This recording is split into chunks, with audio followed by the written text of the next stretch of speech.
राधे कृष्णा। माघ महा महात्म के कल के अध्याय में ब्राह्मण कन्याओं द्वारा वर्णित दान, भक्ति, एकादशी व्रत और माघ स्नान का फल हम सब सुन रहे थे। अब आगे माघ महा महात्म्य अध्याय 29। ब्राह्मण कन्याओं का विवरण सुन राजा दिलीप वशिष्ठ जी से बोले, हे मुने, उन ब्राह्मण कन्याओं का वृत्तांत सुनकर मुझे बहुत ही शांति हो रही है। वशिष्ठ जी कहते हैं, हे राजन, माघ स्नान और उपवास आदि महान पुण्य करने वाले मनुष्य इसी प्रकार दिव्य लोकों में जाते रहते हैं। पुण्य ही सर्वत्र आने जाने में कारण है।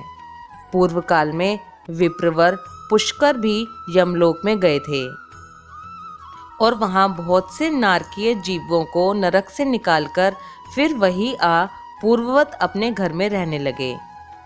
त्रेता युग में जब भगवान श्री रामचंद्र जी राज्य करते थे, तभी एक समय किसी ब्राह्मण का पुत्र मरकर यमलोक में गया और पुनः वह जी उठा। क्या यह बात तुमने नहीं सुनी है? देवकी नंदन श्री कृष्ण ने अपने गुरु संदीपनी के पुत्र को, जिसे बहुत दिन पहले ही ग्रह ने अपना ग्रास बना लिया था, पुनः यमलोक से ले आकर गुरु को अर्पण किया था। इसी प्रकार और भी कई मनुष्य यमलोक से लौट आए हैं। इस विषय में संदेह नहीं करना चाहिए। अच्छा बताओ, अब और क्या सुनना चाहते हो? राजा दिलीप ने पूछा, हे गुरुवर, पुष्कर नामक श्रेष्ठ ब्राह्मण कहाँ के रहने वाले थे? वे कैसे यमलोक में आए और किस प्रकार उन्होंने नरक से पापियों का उद्धार किया? वशिष्ठ जी बोले, हे राजन, मैं अब तुम्हें महात्मा पुष्कर के चरित्र का वर्णन करता हूँ। यह सब पापों का नाश करने वाला है, इसलिए सावधान होकर सुनो। बुद्धिमान पुष्कर नंदीग्राम के निवासी थे। वे सदा अपने धर्म के अनुष्ठान में लगे रहने वाले और सब प्राणियों के हितैषी थे। सदा माघ स्नान और स्वाध्याय में तत्पर रहते तथा समय पर अनन्य भाव से श्री विष्णु की आराधना किया करते थे। महायोगी पुष्कर अपने कुटुंब के साथ रहते और नित्य अग्निहोत्र करते थे। राजन, वे अप्रमेय हरे, विष्णु, कृष्ण, दामोदर, अच्युत, गोविंद, अनंत, देवेश्वर, इन सब रूप से केवल भगवान नामों का कीर्तन करते थे। महामते, देवता का आराधना छोड़कर और किसी काम में उन ब्राह्मण देवता का मन स्वप्न में भी नहीं लगता था। एक दिन सूर्य नंदन यमराज ने अपने भयंकर दूतों को आज्ञा दी कि जाओ, नंदीग्राम निवासी पुष्कर नामक ब्राह्मण को यहाँ पकड़कर लेकर आओ।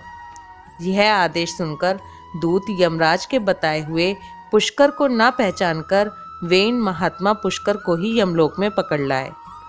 ब्राह्मण पुष्कर को आते देख यमराज मन ही मन भयभीत हो गए और आसन से उठकर खड़े हो गए। फिर मुनि को आसन पर बिठाकर उन्होंने दूतों को फटकारा, तुम लोगों ने यह क्या किया? मैंने तो दूसरे पुष्कर को लाने को कहा था। तुम लोगों के कितने पाप पूर्ण विचार हैं। भला सब धर्मों के ज्ञाता, विशेषतः भगवान विष्णु के भक्त, सदा माघ स्नान करने वाले और उपवास परायण महात्मा पुरुष को यहाँ मेरे समीप क्यों ले आए?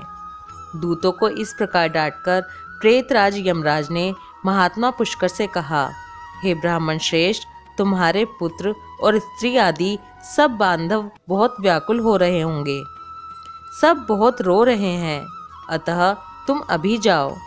तब पुष्कर ने यम से कहा, भगवन, जहाँ पापी पुरुष यम यातनाएं भोगते हैं, मैं उन सब नरकों को देखना चाहता हूँ। यह सुनकर सूर्य कुमार यम ने महात्मा पुष्कर को सैकड़ों और हजारों नरक दिखलाए। पुष्कर ने कहा, पापी जीव नरकों में पड़कर बड़ा कष्ट भोगते हैं। कोई सूली पर चढ़े हैं, किन्हीं को व्याग खा रहा है जिससे वे अत्यंत दुखित हैं। कोई तपी हुई बालू पर जल रहे हैं, किन्हीं को कीड़े खा रहे हैं। कोई जलते हुए घड़े में डाल दिए गए हैं। कोई कीड़ों से पीड़ित है, कोई कांटों के वन में दौड़ रहे हैं जिससे उनके अंग छिन्न भिन्न हो रहे हैं। किन्हीं को आरों से चीरा जा रहा है, कोई कुल्हाड़ों से काटे जाते हैं, किन्हीं को खारी कीचड़ में कष्ट भोगना पड़ता है, किन्हीं को सुई चुभो चुभो कर गिराया जाता है। कई सर्दी से पीड़ित हो रहे हैं, उनको तथा अन्य जीवों को नरक में पड़कर यातना भोगते देख पुष्कर को बड़ा दुख हुआ। वे उनसे बोले, क्या आप लोगों ने पूर्व जन्म में कोई पुण्य नहीं किया था जिससे यहाँ यातना में पड़कर आप सदा दुख भोगते हैं? नरक के जीवों ने कहा, हे विप्रवर, हमने पृथ्वी पर कोई पुण्य नहीं किया था, इसी से इस यातना में पड़कर जलते और बहुत कष्ट उठाते हैं। हमने पराई स्त्रियों से अनुराग किया, दूसरों के धन चुराए, अन्य जीवों की हिंसा की, बिना अपराधी दूसरों पर लालछन लगाए, ब्राह्मणों की निंदा की और जिनके भरण पोषण का भार अपने ऊपर था उनके भोजन किए बिना ही हम सबसे पहले भोजन कर लेते थे। इन्हीं सब पापों के कारण हम लोग इस नरक अग्नि में जल रहे हैं। प्यासी गायें जब जल की ओर पानी पीने के लिए दौड़ती हुई जाती थी तो हम सदा उनके पानी पीने में विघ्न डाल दिया करते थे। गौओं को कभी खिलाते पिलाते नहीं थे तो भी उनका दूध दोहकर पेट पालने में लगे रहते थे। याचकों को दान देने में लगे हुए धार्मिक पुरुषों के कार्य में रोड़े अटकाया करते थे। अपनी स्त्रियों को त्याग दिया था, व्रत से भ्रष्ट हो गए थे, दूसरे के अन्न में ही सदा रुचि रखते थे, पर्वों पर भी स्त्रियों के साथ रमण करते थे। ब्राह्मणों को देने की प्रतिज्ञा करके भी लोभवश उन्हें दान नहीं दिया। हम दूसरों की धरोहर हड़प लेते थे, मित्रों से द्रोह करते तथा झूठी गवाही देते रहते थे। इन्हीं सब पापों के कारण आज हम दग्ध हो रहे हैं। पुष्कर ने कहा, क्या आप लोगों ने भगवान जनार्दन का एक बार भी पूजन नहीं किया? इसी से आप ऐसी भयानक दशा को पहुँचे हैं। जिन्होंने समस्त लोकों के स्वामी भगवान पुरुषोत्तम का पूजन किया है, उन मनुष्यों का मोक्ष तक होता है, फिर पाप क्षय की तो बात ही क्या है। प्राय आप लोगों ने श्री पुरुषोत्तम के चरणों में मस्तक नहीं झुकाया है, इसी से आपको इस अत्यंत भयंकर नरक की प्राप्ति हुई है। अब यहाँ हाहाकार करने से क्या लाभ? निरंतर भगवान श्री हरि का स्मरण कीजिए, वे श्री विष्णु समस्त पापों का नाश करने वाले हैं। मैं भी यहाँ जगदीश्वर के नामों का कीर्तन करता हूँ, वे नाम निश्चय ही आपका कल्याण करेंगे। नरक के जीवों ने कहा, ब्राह्मण, हमारा अंतःकरण अपवित्र है, हम अपने पाप से संतप्त हैं। ऐसे समय में आपके शरीर को छूकर बहने वाली वायु हमें परम आनंद प्रदान करती है। हे धर्मात्मा, आप कुछ देर तक यहाँ ठहरिए, जिससे हम दुखी जीवों को कुछ तो सुख मिल सके। ब्राह्मण, आपके दर्शन से भी हमें बड़ा संतोष होता है। हम पापी जीवों पर भी आपकी कितनी दया है। यमराज ने कहा, धर्म के ज्ञाता पुष्कर, तुमने नरक देख लिए, अब जाओ, तुम्हारी पत्नी दुख और शोक में डूबकर रो रही है। पुष्कर बोले, भगवान, जब तक इन दुखी जीवों की आवाज़ कानों में पड़ती है, जब तक मैं कैसे जाऊं? जाने पर भी वहां मुझे क्या सुख मिलेगा? आपके किंकरों की मार खाकर जो आग के ढेर में गिर रहे हैं, उन नारकीय जीवों की यह दिन रात की पुकार सुनिए। कितने ही जीवों के मुख से निकली हुई यह ध्वनि सुनाई देती है, हाय, मुझे बचाओ, मेरी रक्षा करो, रक्षा करो। समस्त भूतों के आत्मा और सबके ईश्वर सर्वव्यापी श्री हरि की मैं नित्य आराधना करता हूँ। इस सत्य के प्रभाव से नारकीय जीव तत्काल मुक्त हो जाएं। भगवान विष्णु सब में स्थित हैं और सब कुछ भगवान विष्णु में स्थित है। इस सत्य से नारकीय जीवों का तुरंत क्लेश से छुटकारा हो जाए। हे कृष्णा, हे अच्युत, हे जगन्नाथ, हे हरि, हे विष्णु, हे जनार्दन, यहाँ नरक के भीतर यातना में पड़े हुए इन सब जीवों की रक्षा कीजिए। पुष्कर के द्वारा उच्चरित भगवान के नाम सुनकर वहां नरक में पड़े हुए सभी पापी तत्काल उससे छुटकारा पा गए।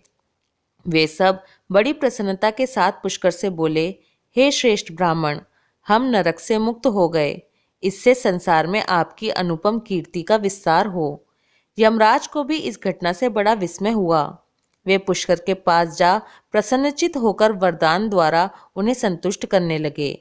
वे बोले, हे धर्मात्मा, तुम पृथ्वी पर जाकर सदा वहीं रहो। तुम्हें और तुम्हारे सहोदरों को भी मुझसे कोई भय नहीं होगा। जो मनुष्य तुम्हारे महात्म का स्मरण करेगा, उसे मेरी कृपा से अब मृत्यु का भय नहीं होगा। वशिष्ठ जी कहते हैं, यमराज के यूं कहने पर महात्मा पुष्कर पृथ्वी पर लौट आए और यहाँ पूर्ववत स्वस्थ हो भगवान मधुसूदन की पूजा करते हुए रहने लगे। वशिष्ठ जी बोले, हे राजन, मेरे द्वारा कहे हुए महात्मा पुष्कर के इस महात्म को जो सुनता है उसके सारे पापों का नाश हो जाता है। भगवान विष्णु का नाम कीर्तन करने से जिस प्रकार नरक से भी छुटकारा मिल जाता है, वह प्रसंग मैंने तुम्हें सुना दिया। आदि पुरुष परमात्मा के नामों की थोड़ी सी भी स्मृति संचित पापों की राशि का तत्काल नाश कर देती है। यह बात प्रत्यक्ष देखी गई है। फिर उन जनार्दन भगवान के नामों का भली भांति कीर्तन करने पर उत्तम फल की प्राप्ति होगी। इसके लिए तो कहना ही क्या है।